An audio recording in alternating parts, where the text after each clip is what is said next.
Selamat datang di Katanas. Ini tentang mendengarkan dan didengarkan. Banyak sekali orang tua yang berat buat melepaskan anak pergi merantau. Jangankan ke luar negeri, ke luar kota saja, pasti sebagai ibu nggak bisa tidur ya menjelang keberangkatannya. Ini pun terjadi sama saya. Banyak orang yang bilang, hebat ya, anak pertamanya dilepas merantau di usia yang sangat muda. Waktu itu Pru, anak pertama, usianya 15 tahun, kelas 1 SMA. Perasaannya tentu nggak tenang, kacau, karena memang kelihatannya saya kuat, tapi sebetulnya kegelisahan itu ada. Apalagi anak perempuan, bagaimana nanti dengan kesehatannya. Bukan hanya itu, terlebih yang mendasar adalah dia menjalankan nggak ya apa yang diwajibkan dalam agama yang diyakininya. Bagaimana bisa menjaga diri dan lain sebagainya. Tapi berdasarkan pengalaman itu, akhirnya saya belajar sesuatu. Ternyata saya mesti mendengarkan keinginan anak-anak. Karena saya juga yang membentuk mereka untuk bebas merdeka memilih apapun yang mereka inginkan dalam hidup selama itu berguna untuk dirinya, untuk orang banyak, demi menjalankan misi jiwanya sebagai manusia. Akhirnya manusia itu memang diuji dengan apa yang dikatakannya. Kalau saya mengatakan seperti itu, ya ujiannya itu.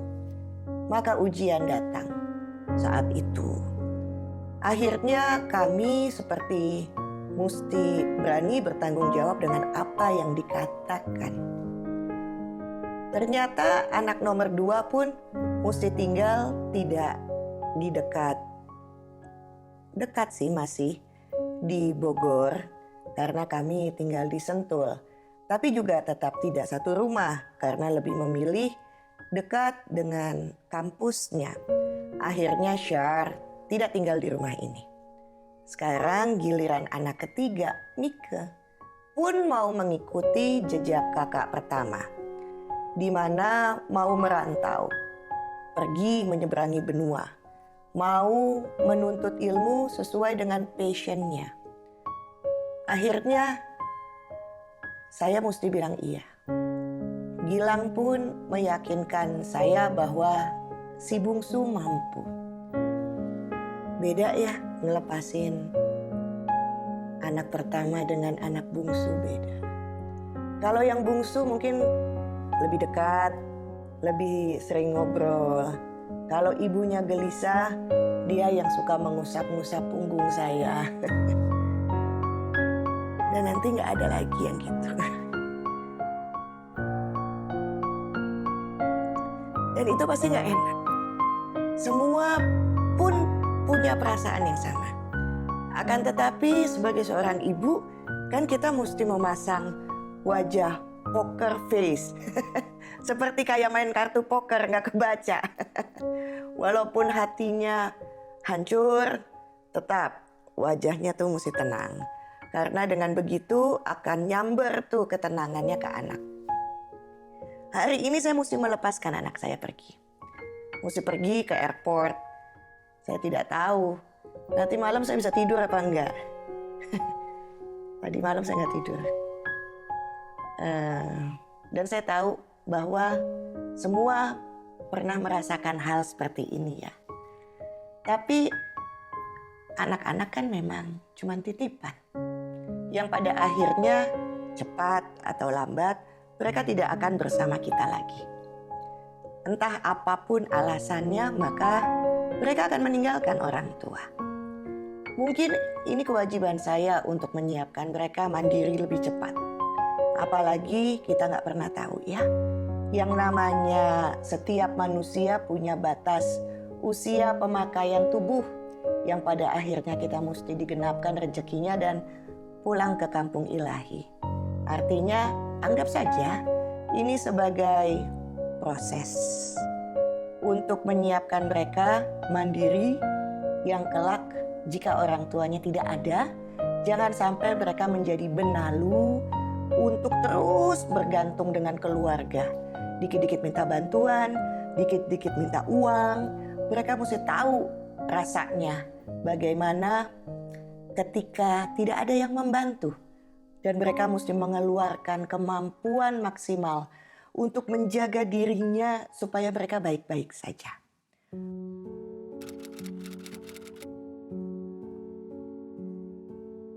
Udah dari dulu kan udah punya keinginan, oh Mika sukanya ini. Bahkan ibu sama bapak aja sampai nanya-nanya, yakin. Nah itu berkali-kali. Sampai aku jengkel banget, ini nanya mulu. Cuman sampai tuh nanya sama diri sendiri, yakin mau ngelepas, yakin itu sama diri sendiri. Itu tuh sampai aku kesel, tanya mulu aku udah bilang iya.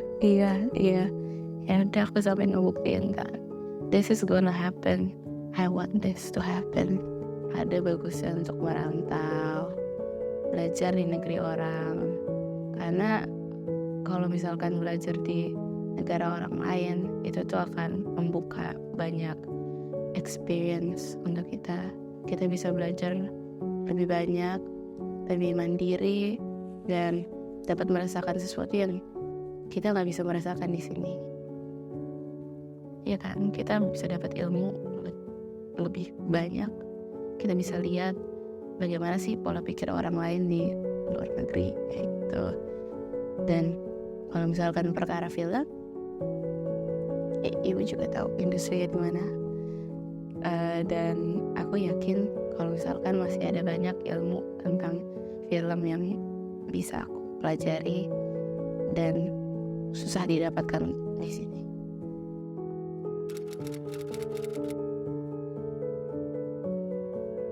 Aku selama ini kan mencoba untuk mencari solusi dari masalah aku sendiri. Misalkan udah mentok dan merasa aku kuat and I tried my best, baru aku mencari orang lain untuk membantu. Ya, menurut aku itu adalah jalan yang terbaik dan yang benar kan. Semua orang pasti gak bisa hidup dengan sendiri, dan pasti mereka melakukan yang terbaik untuk menyelesaikan masalah dan urusannya masing-masing. Tapi tentu saja butuh bantuan orang lain untuk support, entahlah mental atau apapun itu. Tapi kalau gak ada keluarga, kita pakai skill sosialisasi kita untuk mencari orang-orang baru, kerabat baru di negara baru, dan kita bisa menemukan keluarga baru yang bisa menemani kita di saat kita merantau.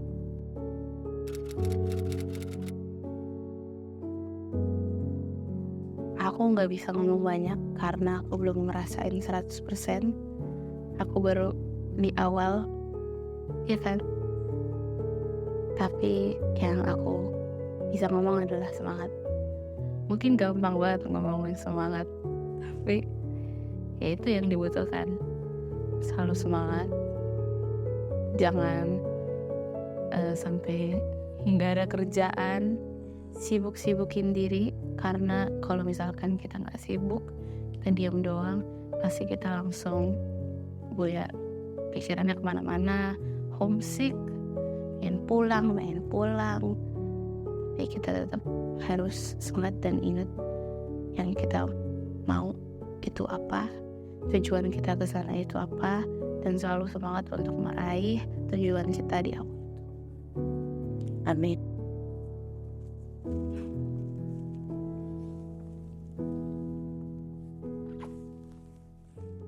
Semua soal waktu, dan memang mungkin ini waktunya.